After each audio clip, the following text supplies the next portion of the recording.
ठीक है, देखते हैं। Representation layer is mainly concerned with the syntax and semantics of the information exchange between two systems. ठीक है, यहाँ पे हम लोग किस पे फोकस करेंगे कि जो हम लोग डेटा सेंड कर रहे हैं उसका सिंटैक्स क्या है। सिंटैक्स मतलब कैसे हमने उसको लिखा है, कैसे उसको रखा है डेटा। ठीक है, जैसा हम लोग लिखते हैं ना, कोई भी मैसेज लिखते हैं तो उसमें बोल्ड, इटैलिक, अंडरलाइन वगैरह करते हैं। ठीक है, मतलब जिस फॉर्मेट में हमारा डेटा है उसी फॉर्मेट में ही सेंड होना चाहिए। हाँ, ठीक है, जैसे मान लो कोई इमेज हम लोग सेंड किए, बाद में कर लो।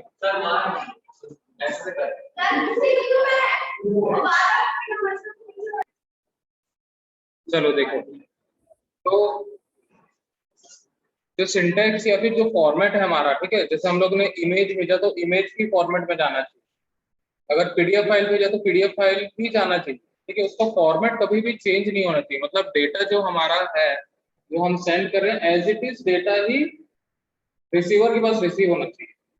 समझ पाया? ठीक है, it acts as a data translator for a network. अब ये क्या करेगा, डेटा ट्रांसलेटर जैसा वर्क करेगा नेटवर्क। ठीक है, अब डेटा ट्रांसलेटर कैसे हो रहा है यहाँ पे, कैसे काम करेगा? जब हमने कोई मैसेज भेजा, अब वो एज इट इज थोड़ी जाएगा। ठीक है, पहले वो एनालॉग में क्या होगा, चेंज होगा। ठीक है, मतलब सिस्टम के या डिवाइस के फॉर्मेट में उसको चेंज करना पड़ेगा पहले। ठीक है, मतलब 0 और 1 के फॉर्मेट में चेंज होगा, उसके बाद वो जाके जब रिसीवर एंड पे रिसीव होगा तो वहां पे वापस प्रेजेंटेशन लेयर में उसको प्रोसेस करके जैसा फॉर्मेट था वैसा ओरिजिनल फॉर्मेट में उसको लेके आएंगे। ठीक है, तो वहां पे क्या होगा, डेटा ट्रांसलेट होगा। ठीक है, अब यहाँ पे एक चीज और काम आती है, जैसे कि मान के चलो हमने यहाँ किसी भी लैंग्वेज स्पेसिफिक हमने कोई डेटा सेंड। ठीक है, लैंग्वेज स्पेसिफिक मतलब जैसे मान के चलो हमारे पास कोई ऐसा डॉक्यूमेंट है जो फ्रेंच लैंग्वेज। ठीक है, फ्रेंच लैंग्वेज में हमने कोई डेटा सेंड किया। अब वो डेटा सेंड हम लोग कैसे भी कर सकते हैं, चाहे वो वेबसाइट पे अपलोड करो, ठीक है, या व्हाट्सएप पे सेंड करो, या फिर फेसबुक पे सेंड करो, कैसे भी उसको सेंड करो। ठीक है, अगर वो डेटा फ्रेंच लैंग्वेज में है, ठीक है, तो हम लोग को नेटवर्क कुछ ऐसी फैसिलिटी देता है या फिर सर्वर कुछ ऐसी फैसिलिटी देता है जिसमें हम लोग डेटा को ट्रांसलेट कर सकते हैं। ठीक है, मतलब यूजर अपने स्पेसिफिक उस डेटा को ट्रांसलेट कर सकता है। अब इसका एग्जांपल बताता हूँ, जैसे कि हम लोग कोई भी वेबसाइट जो है वो मान के चलो कोई चाइनीज वेबसाइट। ठीक है, तो चाइनीज वेबसाइट को हम लोग हिंदी ट्रांसलेट कर सकते हैं। ठीक है, या इंग्लिश ट्रांसलेट कर सकते हैं। तो ये कौन फैसिलिटी दे रहा है हम लोग को, तो नेटवर्क हम लोग को सर्विस दे रहा है। ठीक है, नेटवर्क के थ्रू हम लोग को सर्वर सर्विस दे रहा है। ठीक है, जिससे हम लोग अपने डेटा को क्या कर सकते हैं, ट्रांसलेट कर सकते हैं। ठीक है, तो ये सब काम कहाँ पे होगा, प्रेजेंटेशन लेयर पे होगा। ठीक है, next this layer is a part of the operating system that converts the data from one presentation format to another format. ठीक है, अब यहाँ पे जो ऑपरेटिंग सिस्टम है हमारा, चाहे वो विंडोज हो, लाइनेक्स हो, मैक ओएस हो, या कोई भी ऑपरेटिंग सिस्टम, ठीक है, वो अपने अकॉर्डिंग डेटा को प्रोसेस करेगा और कन्वर्ट करेगा। ठीक है, कभी कभी ऐसा देखे होंगे, जैसे कि हम लोग ने विंडोज में कुछ डेटा प्रिपेयर किया, इसके फॉन्ट्स वगैरह अलग होते हैं। अगर सेम फाइल को हम लोग मैक ओएस में खोल के देखोगे तो वहां के फॉन्ट्स अलग होते हैं।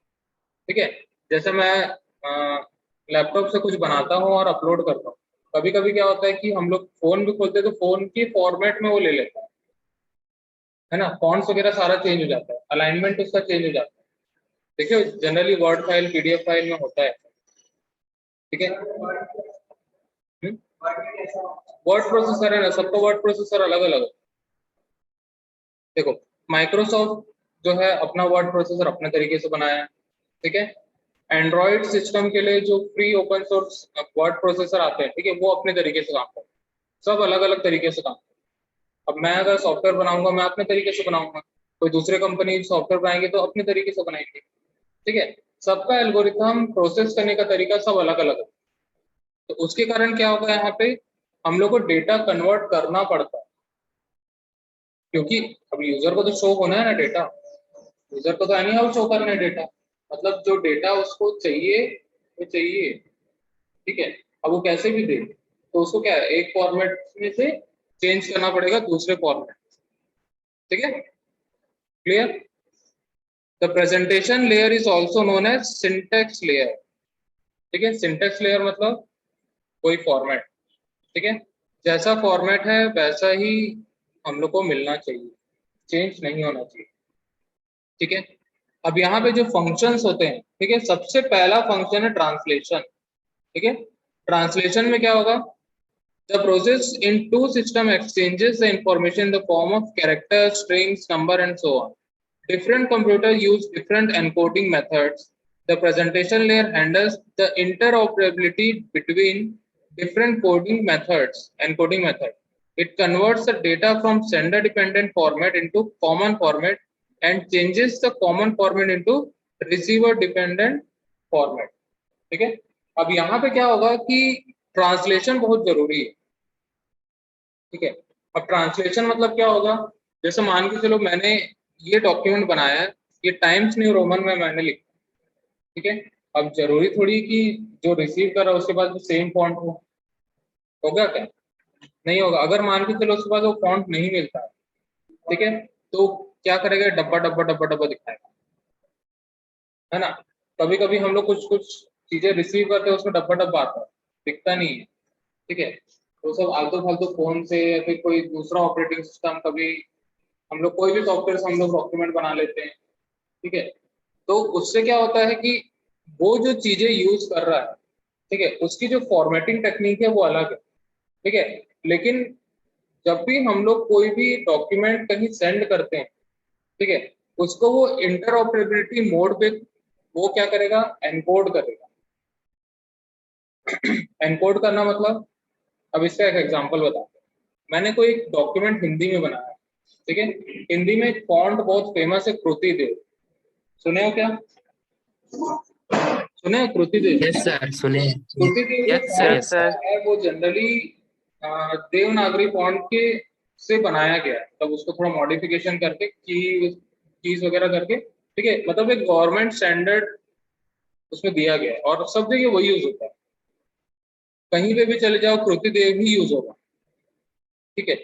लेकिन कृति देव को जब वेब पे अपलोड करोगे, ठीक है, या फिर उसको प्रिंट करोगे, ठीक है, तो हर प्रिंटर उसको प्रिंट नहीं कर पाता, ठीक है, हर प्रिंटर उसको प्रिंट नहीं कर पाएगा, ठीक है। अब प्रिंटर यहाँ पे क्या से बोल सकते हैं हम लोग, जैसे मान के चलो मेरे पास कोई भी प्रिंटर है, प्रिंटर का काम प्रिंट करना, उसको जैसे फॉर्मेट में आउटपुट मतलब इनपुट दोगे वैसे ही वो प्रिंट कर, ठीक है, उसको प्रिंट करने से मतलब। लेकिन जो हमारे पास इस डॉक्यूमेंट जो भी सॉफ्टवेयर है हमारा, जैसे पीडीएफ रीडर है या फिर माइक्रोसॉफ्ट वर्ड वगैरह है, ठीक है, तो इसमें जो प्रिंटर होता है, जो प्रिंट ऑप्शन होता है ना यहाँ पे ये वाला, ठीक है, ये जो यहाँ पे जो फंक्शन दिया हुआ है, ठीक है, ये एक्चुअल में कन्वर्ट करता है, ठीक है, ये क्या करेगा, उसको कन्वर्ट करेगा, हाँ, ठीक है। अगर मान के चलो कि कृति देव में मैं कुछ भी चीज लिखता हूँ, ठीक है, तो ये डू पीडीएफ एचबी जो भी मैंने यहाँ पे प्रिंटर इंस्टॉल किया हुआ है, ठीक है, जो उसके ड्राइवर्स होंगे, ठीक है, अगर वो उसके कैपेबल नहीं है तो वो उसको प्रिंट नहीं कर पाएगा। जब उसको प्रिंट करोगे तो कुछ क्वेश्चन मार्क, कुछ कुछ अजीब अजीब से सिम्बॉल्स दिखेगा और वैसे ही वो प्रिंट होगा, ठीक है। तो इससे क्या समझ में आया कि हम लोग को डेटा जो है वो एक कॉमन फॉर्मेट में रखना पड़ेगा, जिससे हमारा डेटा जो है वो सभी लोग रीड कर पाए, ठीक है, सभी लोग क्या कर पाए, रीड कर पाए, ठीक है। तो यहाँ पे हम लोग सेंडर डिपेंडेंट पे नहीं रहेंगे, मतलब जो डेटा सेंड कर रहा है, ठीक है, वो अपने तरीके से सेंड नहीं करेगा, उसको क्या करना पड़ेगा, कॉमन फॉर्मेट में चेंज करना पड़ेगा, ठीक है। अब जैसे कृति देव जो है उसको अगर वेब में अपलोड करोगे तो नहीं शो करेगा, ठीक है, डब्बा डब्बा दिखाएगा, ठीक है। लेकिन अगर मैं उसको यूनिकोड में सेव करता हूँ, ठीक है, एक फॉन्ट होता है यूनिकोड फॉन्ट, ठीक है, जैसे मैं वर्ड में दिखाता हूँ,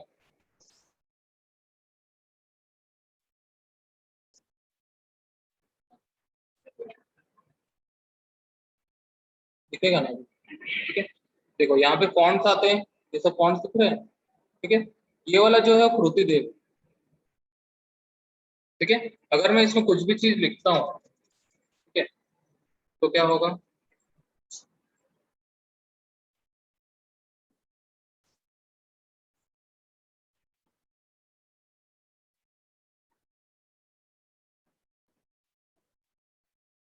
ठीक है, मान के चलो ये वाला है, इसमें मैं अगर कुछ भी चीज लिखता हूँ तो वो हिंदी में लिखा है, ठीक है। लेकिन अगर मैं इसको प्रिंट करता हूँ, अभी देखना मैं इसको प्रिंट करूंगा, ठीक है।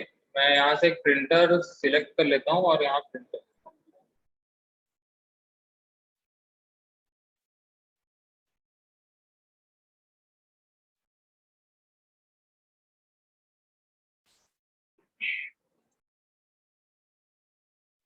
ठीक है। देखो, अभी यहाँ पे ये पीडीएफ रीडर जो है सपोर्ट कर, ठीक है, बता रहा हूँ, ठीक है। तो ये इसी सिस्टम में बना हुआ है, ठीक है, इसी सिस्टम में, मतलब ये फॉन्ट को सपोर्ट कर रहा है।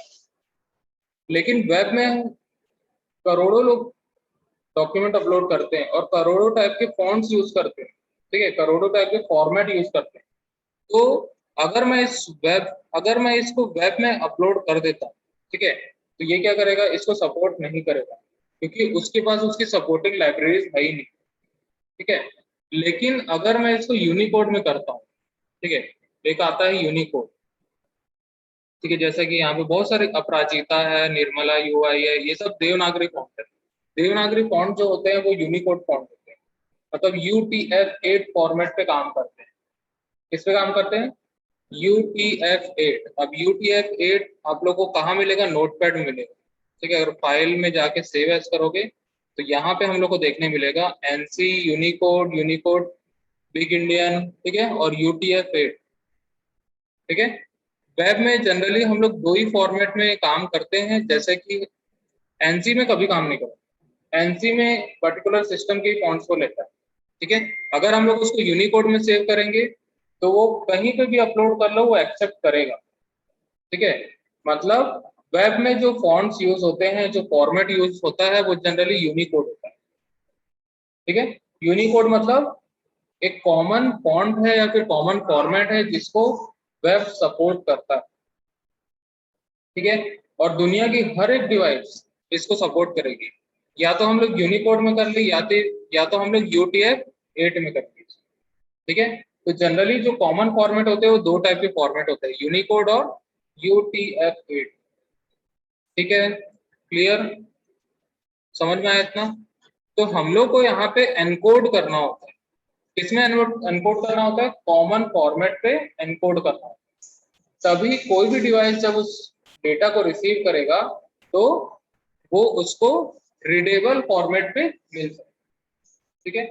अगर हमने कोई भी डेटा सेंड करे, सामने वाला रीड नहीं कर पा रहा तो हम क्या कर सकते हैं, ठीक है। हम लोग उसको बोलेंगे कि आपका तो फॉन्ट सपोर्ट ही नहीं कर रहा है, आपका फोन सपोर्ट नहीं कर रहा है, फोन खराब है या लैपटॉप खराब है, जैसा भी है, ठीक है।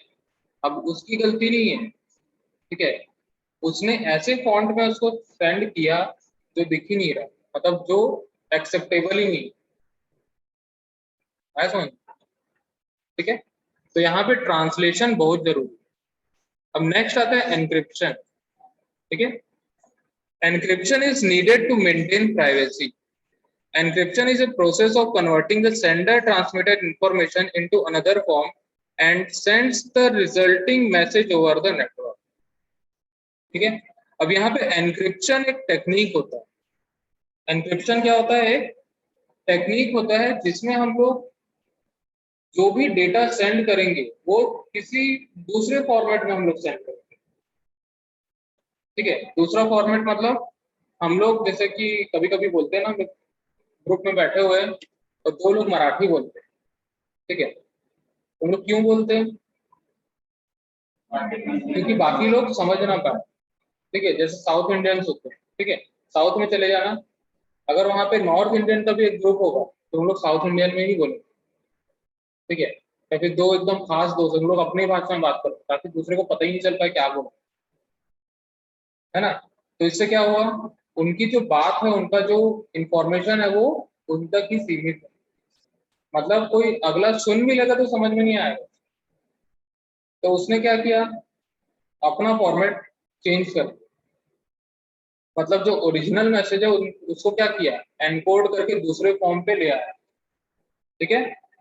मतलब अगर मान के चलो हमने कोई भी डेटा लिखा, जैसे कि मान लो मैं यहाँ पे कुछ भी लिखता हूँ, ठीक है, यहाँ पे लिखते हैं साई कॉलेज, ठीक है, ठीक है, ऐसा मैंने लिखा। अगर मैं इसको सेंड करता हूँ तो मैं डायरेक्ट साई कॉलेज उठा के सेंड नहीं कर दूँ, ठीक है, इसको मैं किसी दूसरे फॉर्मेट में चेंज कर दूंगा, कुछ भी हो सकता है, ऐसा कोई भी फॉर्मेट हो सकता है, ठीक है। ये सीक्वेंस जो जनरेट होगा, ठीक है, इसी को हम लोग बोलते हैं एनक्रिप्शन। क्या बोलते हैं? एनक्रिप्शन, ठीक है। जब रिसीवर रिसीव करेगा, इसके साथ में की भी होगा, ठीक है, मतलब डेटा को हमने बंद कर दिया किसी डब्बे में, ठीक है, या तिजोरी में हमने बंद कर दिया, और उसके साथ उसकी चाबी भी जाएगी, और चाबी किसको मिलेगी? रिसीवर को मिलेगी। रिसीवर क्या करेगा?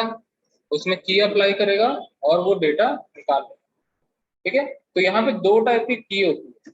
ये उसी प्रकार से काम करता है जैसे बैंक में लॉकर होता है। लॉकर जानते हो सब लोग, ठीक है। एक मूवी थी, कौन सी, टैक्सी नंबर 911, टैक्सी नंबर 911, देखिए। नहीं देखो, चलो मैं बता रहा हूँ, ठीक है।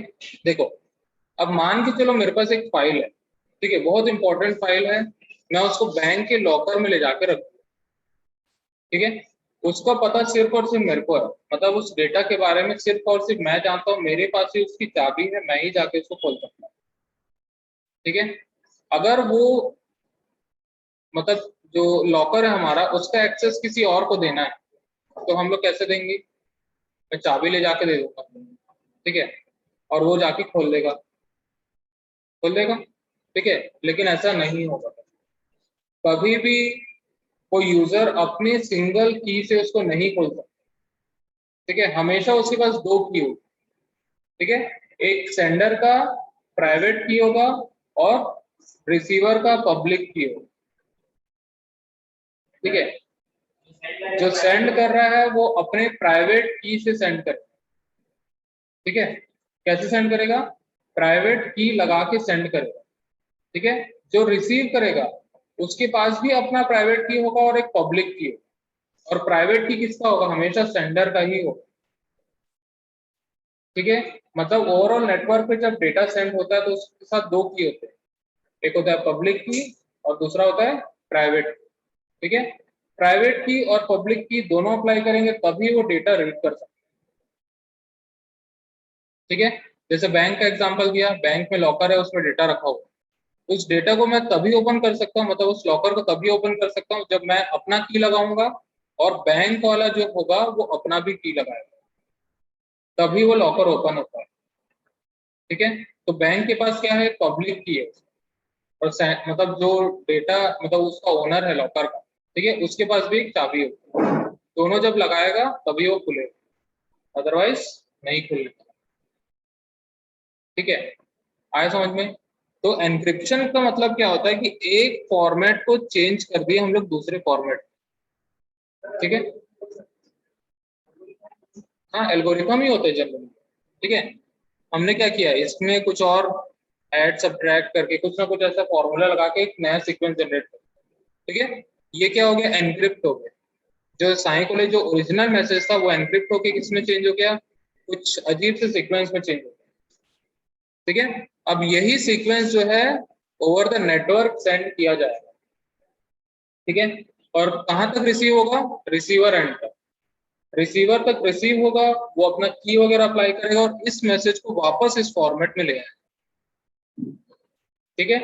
जैसे हम लोग व्हाट्सएप में मैसेज भेजते हैं, ठीक है, तो वहां पे हम लोग इंश्योर करता है कि end to end encryption apply किया गया, ठीक है। किसी का भी एक नया चैट खोल के देखो, दिख जाए, लिखे रहता है एंड टू एंड एनक्रिप्शन, ठीक है। हम लोग उसको चेंज भी कर सकते हैं, तो वो क्या है? एक एल्गोरिथम है। एल्गोरिथम जितने भी चैट्स होते हैं सब में लगाया जाता है प्राइवेसी के, ताकि हमारा डेटा जो है वो कोई और ना पढ़ पाए, ठीक है। आया समझ में? जितने भी सॉफ्टवेयर होते हैं, जितने भी कम्युनिकेशन सॉफ्टवेयर होते हैं, जनरली 100% सॉफ्टवेयर जो होते हैं एनक्रिप्टेड होते हैं। जैसे जूम मीटिंग, ठीक है, जूम मीटिंग के जब तक इसको क्रेडेंशियल नहीं मिलेंगे तब तक इसको कोई भी, अगर इसमें घुस भी गया तो भी इसे कंटेंट नहीं देखता, मैं क्या बोल रहा हूँ वो समझ में नहीं आएगा, ठीक है। कई लोग रहते हैं ना फ्री में एक्सेस करने की कोशिश करते हैं, ठीक है। तो वो सारी चीजें अगर एन्क्रिप्शन लगी होगी तो उस चीजों से बच जाएंगे, ठीक है। कभी कभी जैसे गवर्नमेंट के बहुत सारे ऑर्डर्स आते हैं, बहुत सारे टेंडर्स निकलते हैं, सब चीज एनक्रिप्टेड है। ऐसा नहीं कि हैकर लोग रात में बैठे टेंडर अपने नाम कर, नहीं कर सकते, ठीक है, पॉसिबल ही नहीं होती, ठीक है। जब आज के डेट में सब चीज जैसे ऑप्शन वगैरह होता है, नीलामी जो होती है, सब ऑनलाइन होता है। कभी ऐसा देखे हो कि वहां बैठे बैठे मतलब वो हैकर लोग अपना कुछ कुछ लगा के वो सब चीज अपने नाम कर दिया, ऐसा नहीं होता, ठीक है। बैंक्स में जिसकी प्रॉपर्टी रखी हुई है, मतलब जिसका पैसा रखा हुआ है, ठीक है, वो इतना आसान नहीं है चुराना, ठीक है। उनके डेटाबेस में कैसा फॉर्मेट में रखा हुआ है, हर दिन चेंज होता है, डेली, ठीक है। हर 24 आवर्स में, 18 आवर्स में वो चेंज कर दिया है। मतलब बैंक वाले को खुद नहीं पता होगा कि आज किस फॉर्मेट में डेटा सेव है, लेकिन उनके पास टेक्निक होता है उस डेटा को डिक्रिप्ट करने का, ठीक है। एनक्रिप्ट करने का भी टेक्निक होगा, सेम टेक्निक से उसको डिक्रिप्ट भी करें। तो इससे क्या होगा, डेटा जो है वो सिक्योर रहेगा, ठीक है। जैसे बड़े बड़े बैंक होते हैं जैसे सिटी बैंक, ठीक है, सिटी बैंक, स्विस बैंक, ये सारे जो है सबसे ज्यादा सिक्योर बैंक होते हैं, ठीक है। सिटी बैंक में अकाउंट खुलाना इतना आसान नहीं, ठीक है। स्विस बैंक में भी अकाउंट खुलाना इतना आसान नहीं, ठीक है। उसके लिए कम से कम 1 करोड़ रुपए मिनिमम डिपॉजिट चाहिए, 1 करोड़ रुपए, ठीक है। सिटी बैंक जो है वो वर्ल्ड का सबसे बड़ा बोलना चाहिए, मतलब स्विस बैंक के बाद सबसे बड़ा बैंक वही है, ठीक है। उसके बाद आता है bank of Spain, bank of America, ठीक है। ये सबसे बड़े बड़े बैंक। तो यहाँ पे जो यूजर के डेटा भी होते हैं, ना फोन नंबर पता चल पाएगा, उनके बैंक के एम्प्लॉयज को भी नहीं पता चल पाएगा, ठीक है। कुछ चीज का एक्सेस होता ही नहीं है कभी। सिर्फ एक्सेस किसको मिलता है, या तो मैनेजर को मिलेगा, ठीक है, या तो मैनेजर को मिलेगा या तो ओनर को मिलेगा, ये लोग करते हैं। तो वहां का डेटा जो है वही तो सोच रहा है।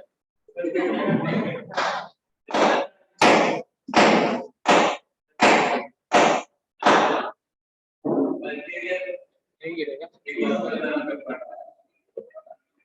ठीक है, समझ में आया। तो यहाँ पे एनक्रिप्शन टेक्निक जो है वो यूज किया जाता है, ठीक है। नेक्स्ट आते हैं कंप्रेशन। कंप्रेशन मतलब होता है डेटा को कंप्रेस कर, ठीक है। जब हम लोग व्हाट्सएप में कोई भी इमेज सेंड करते हैं, ठीक है, ओरिजिनल इमेज जो है 10 MB 15 MB का होता है, लेकिन जब उसको सेंड करोगे तो 200 KB में आ जाता है, लेकिन क्वालिटी वही रहती है।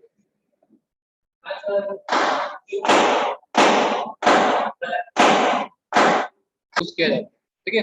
कंप्रेशन टेक्निक का मतलब अब मान के चलो हम लोग 10 MB का डेटा सेंड करते हैं, तो 10 MB का डेटा हमारा खर्च जा रहा है ना वहाँ, है ना। डेटा जो है बहुत कॉस्टली है, अगला काम डाउनलोड करेगा।